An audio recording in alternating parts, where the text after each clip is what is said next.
안녕하세요, 김지금입니다. 여러분에게 2천만원으로 차를 사라고 한다면 어떤 차를 사실 건가요? 아마 가장 많이 답하는 게 아반떼 아닐까요? 디자인도 이쁘고 공간도 적당한 첫 차의 정석 아반떼. 하지만 아반떼는 이젠 2천만원으로 살 수 없는 약 2,085만원부터 2,800만원 정도의 가격을 형성하고 있습니다. 그런데 이 아반떼를 살 돈으로 국산 프리미엄 브랜드 후륜구동 세단을 구매하고도 돈이 남는다면 어떠신가요? 구미가 당기지 않으신가요? 중고 수입차는 정비비 폭탄이 두렵고 아반떼를 타자니 뭔가 아쉬운 그런 분들을 위해 오늘은 이 차를 준비했습니다. 바로 제네시스 G70입니다. 제네시스 G70은 국산 내연기관차 중 가장 제로백이 빠른 차로 잘 알려져 있습니다. 덕분에 고속도로 암행 순찰차로도 널리 이용되고 있죠. 물론 저는 가성비 중심의 매물을 소개시켜드리기 때문에 비싼 유지비의 3.3 가솔린 터보 모델은 추천드리지 않습니다. 하지만 2.0 터보나 2.2 디젤 모델도 각각 252마력, 202마력으로 공도에서 즐기기엔 충분한 힘을 지녔습니다.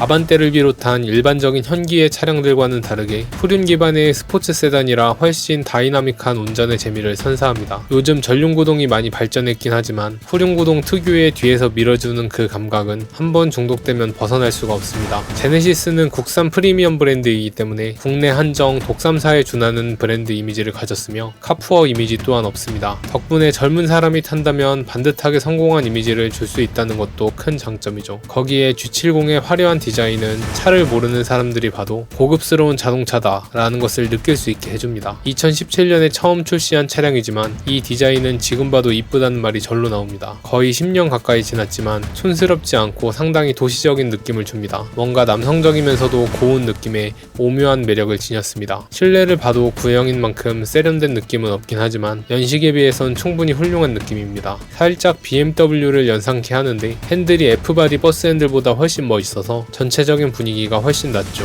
거기에 국산차니만큼 옵션도 빵빵하게 들어갑니다. 특히 수입차에선 느끼기 힘든, 있더라도 약해서 시원하지도 않은 통풍 시트를 탑재해서 한여름에도 엉덩이에 땀띠 날 일이 없습니다. 국산차의 통풍 시트는 정말 신입니다. 신. 하지만 물론 단점도 있습니다. 첫째로 중형차급이지만 요즘 나오는 준중형인 아반떼와 전장 차이가 3.5cm 밖에 차이 나지 않습니다. 거기에 후륜구동이라 프론트 오버행이 길고 센터 터널이 솟아있어서 실내가 매우 좁습니다. 동급인 C클래스나 3시리즈에 비해서도 압도적으로 좁아서 이럴 바엔 그냥 쿠페로 만드는 게 낫지 않았냐는 말도 나왔죠. 둘째로 연비입니다. 현대차가 20년대 들어 연비를 잘 뽑아내긴 하지만 2010년대에만 해도 특히 후륜구동 차량들은 연비가 진짜 심각했습니다. G70은 공인 복합 연비가 2.0 터보 기준 10.7km/L입니다. 하지만 당시의 차량들은 공인 연비만큼 나오기도 쉽지 않았고 그 결과 마이클 실연비 기준 8.37km/L가 나옵니다. 물론 3.3이 섞인 정보이긴 한데 가솔린 모델 중 81%가 2.0 터보 모델이었으니까 높게 잡아도 9점대라고 봐야 합니다. 말이 9점대지 이 정도면 차 좀 많이 타는 사람 입장에서 기름을 거의 바닥에 흘리고 가는 느낌이 듭니다. 특히 막히는 시내에서 주행하면 3에서 4는 기본입니다. 제가 탔던 제네시스 쿠페가 G70과 연비가 비슷할 텐데 그때 진짜 기름통에 빵꾸 난 거 아닌지 진지하게 생각해볼 정도였습니다. 만약 G70을 구매한다면 차량 운행이 적당히 있다는 전제하에 디젤 모델을 추천드리고 싶습니다. 아무튼 이런 치명적인 단점 두 가지 덕분에 G70의 판매량은 바닥을 기었습니다. 하지만 그 덕분에 중고가는 제법 많이 떨어지게 되었고 이제는 아반떼 살 돈으로 G70을 구매하고 정비 한 바퀴 싹 돌리고도 남는 가격이 되었습니다. 3천만원 가까운 돈 주고 아반떼 풀업 구매하는 것보다 2천만원 정도로 G70을 구매하고 남는 돈을 저축을 하든 투자를 하는 게 경제적으로나 하차감으로나 훨씬 낫습니다. 어차피 젊은 사람이라면 뒷자리 활용도가 그렇게 크지 않기 때문에 젊을 때 제네시스 같은 프리미엄 스포츠 세단을 타보는 것이 좋은 경험이 될 것이라고 생각을 합니다. 수입차와는 달리 국산차라 정비에 대한 큰 부담도 없고 말이죠. 최소한의 필터링을 거쳤을 때 구매해봄직한 차 기준으로 1,699만원부터 시작하는 상당히 괜찮은 중고가를 보여주고 있습니다. 이 중에서 몇 가지 매물을 꼽아서 여러분들께 설명드려 보겠습니다. 첫 번째는 1,920만원짜리 8.8만 킬로의 무사고 2.2 디젤 어드밴스드 모델입니다. 연비가 좋지 않은 G70에서 가장 추천드리는 엔진이 2.2 디젤입니다. 요즘은 디젤 인식이 안 좋아서 타면 사면 큰일 날 것처럼 이야기하는 분들이 있는데 디젤 엔진의 역사는 굉장히 오래됐으며 그 기간 동안 다들 잘만 타고 다녔습니다.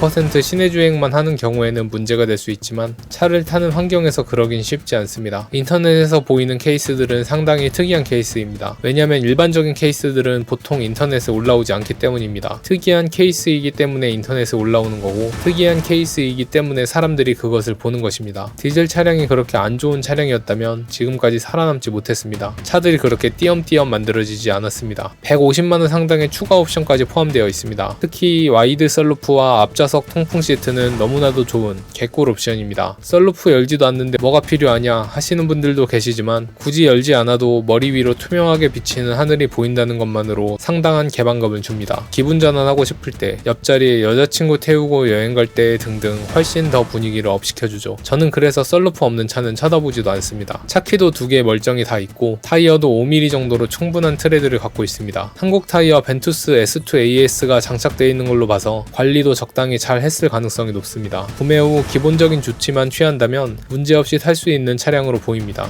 중고차 구매 후 어떻게 해야 할지 모르시는 분들은 제 420D 구매기를 참고해 주시면 됩니다. 영상 우측 상단에 링크 띄워놓겠습니다. 프레임은 물론 내판까지 문제없는 무사고 차량입니다. 하지만 성능 기록부에 문제가 없어 보인다고 그냥 안심하면 안 되는데요. 맨 밑에 있는 특기사항 및 점검자의 의견을 꼭 필히 확인을 해야 합니다. 앞줄에 있는 내용은 그냥 무조건 넣는 내용이라 패스하시면 되는데 중요한 건 뒷 내용입니다. 양쪽 핸드와 후드가 조정하고 도색되었고 조수석 앞뒤 도어와 쿼터 패널 부분에 판금이 들어갔다고 합니다. 즉 접촉 사고가 있고 수리를 한 흔적이 있지만 그게 부품이 교환되어 사고차로 분류될 만큼의 손상은 아니었다 정도로 해석할 수 있습니다. 아니나 다를까 내 차 사고 피해 이력이 꽤 있습니다. 이렇게 보면 굉장히 뭔가 큰일 난 것처럼 보이긴 하지만 상대적으로 작은 사고들만 자잘하게 있었고 25만원짜리 소액 사고도 보험 처리를 받아버릴 만큼 자주 보험 처리를 했습니다. 이렇게 작은 사고는 대충 현금 처리하고 탔던 차량들보다 정비 이력이 투명해서 훨씬 낫습니다. 소유자 변경 이력을 보면 30대 남성이 구매했다가 상사 이전 없이 바로 동일 지역의 30대 여성에게 차량을 넘겼습니다. 이 경우 꽤 높은 확률로 와이프에게 명의 이전을 한 후 본인은 새로 차를 뽑았던 것일 수 있습니다. 특히 3년간 1만 킬로도 주행하지 않았다는 것은 세컨카일 가능성이 매우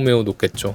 자동차 관리도 남편분이 계속 해줬을 거고요. 이런 경우라면 사실상 1인 소유 차량입니다. 주행거리, 옵션, 가격, 색상 등등 종합적인 부분을 고려했을 때 제가 만약 G70 디젤 모델을 구매한다면 이 차량을 구매할 것 같습니다. 의심의 여지 없는 차량을 구매하는 것이 물론 제일 좋겠지만 그렇게 되면 가격이 또 올라버리니까요. 몇 가지 크리티컬하지 않은 요인들로 인해서 가격이 떨어진 것을 구매하는 것이 중고차 구매할 때 가장 가성비입니다. 디젤도 싫고 무사고라도 보험 이력이 많은 거 싫고 다 싫다 하시는 분들을 위해 두 번째 매물을 가져왔습니다. 가솔린 2.0 터보이고 7.3만 킬로의 쌩쌩한 키로수입니다. 감가도 적당히 된 것에 반해 자동차 상태도 괜찮을 가능성이 높은 가격과 상태의 골든 크로스가 일어나는 지점이 바로 이 키로수대가 아닌가 싶습니다. 썬루프와 통풍 시트 등 주요 옵션이 모두 포함되었으며 160만원짜리 추가 옵션인 세이프티 컨트롤 2 추가로 스마트 크루즈 컨트롤과 차로 이탈 방지 보조, 충돌 방지 보조 등등 반자율 주행이 가능한 차량입니다. 사고 부위는 물론 없지만 운전자 쪽 앞도어 부분 판금이 있다고 합니다. 이 정도는 미세하기 때문에 말 안 하면 모를 정도로 굉장히 사소한 부분입니다. 성능은 전혀 걱정하실 필요 없습니다. 보험 이력은 2건 정도 잡혀 있으며 이 정도 금액은 그냥 귀여운 수준으로 없는 것과 동일한 수준 혹은 야매 현금 처리를 안 해서 더 믿음이 가는 수준으로 보시면 됩니다. 실제 수리한 부분을 봐도 사고 수리는 교환된 부분이 전혀 없으며 범퍼 긁힌 것 살짝 부분 도색한 정도입니다. 명의 변경 이력을 보면 1인 소유 차량은 아니지만 1인이 3만 킬로 이상 3에서 4년 정도를 운행하였으므로 충분히 훌륭합니다. 3에서 4년 4만 킬로씩 타는 사람들이 차를 대충 관리하지 않기 때문이죠. 하지만 40대 여성 차주라는 점 때문에 꺼려지는 분들이 계실 텐데 이 역시 다양한 각도에서 봐야 합니다. 경차, 아반떼와 같이 상대적으로 차가 필요해서 싼 맛에 구매하는 차면서 사고를 많이 내고 다닌 여성 차주라면 관리 상태가 좋지 않을 수도 있습니다.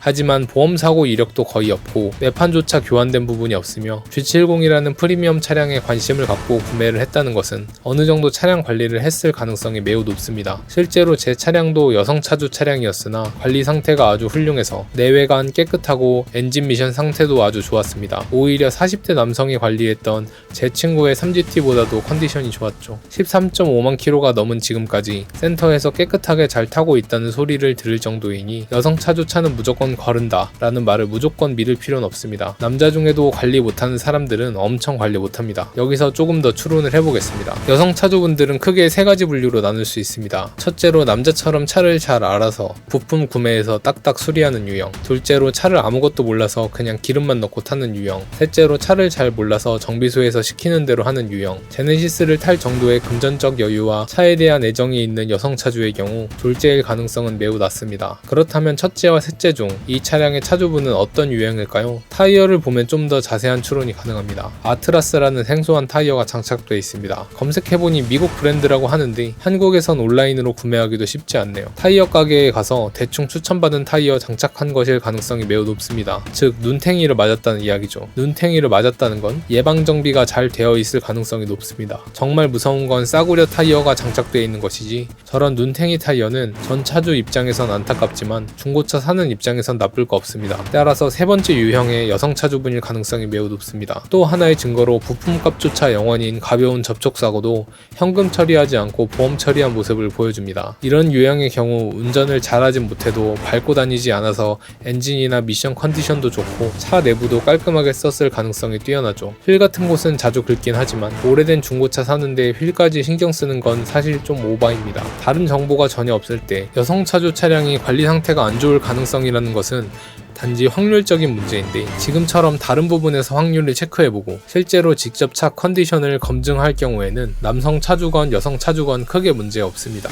동일 조건의 남성 차주 차량이라면 당연히 그거 선택하는 게 확률적으로 낮겠으나 우리는 가격을 함께 봐야 하니까요. 만에 하나 정말 차 상태가 안 좋다면 구매를 안 하면 되고 홈 서비스를 했다면 반품을 하면 됩니다. 타이어도 거의 신품급이고 차키도 2개 모두 있는 전체적인 컨디션이 아주 좋아 보이는 매물이었습니다. 오늘은 이렇게 감가 때려맞아 아반떼 가격에 구매하고도 남을 법한 제네시스 G70을 소개해드렸습니다. 나는 무조건 신차 아니면 안 돼 라고 하시는 분들이 아니라면 첫 차나 두 번째 차 정도로 추천을 드립니다. 또 제가 다뤄줬으면 하는 차량이 있다면 댓글을 달아주세요. 마지막으로 멤버십을 오픈하게 되어 잠깐 안내해드리려 합니다. 가입을 해주시면 닉네임 옆에 회원 전용 배지가 달리게 됩니다. 가입 기간에 따라 경차부터 슈퍼카까지 업그레이드 되는 구조고요. 중고차 정보 공유 단톡방에 들어와서 정보 공유도 하고 저와 소통도 하실 수 있습니다. 프리미엄 카 등급은 이메일 상담, 럭셔리 카 등급은 1:1 카톡 상담이 가능하고 슈퍼카 등급은 중고차 구매 고민부터 구매 시 오프라인 동참, 구매 후 관리 방법까지 알려드리는 상품입니다. 필요하신 분이 있다면 채널 홈 화면에서 한번 살펴봐 주시면 좋을 것 같습니다. 감사합니다. 오늘은 BMW를 대신해 구매해볼 법한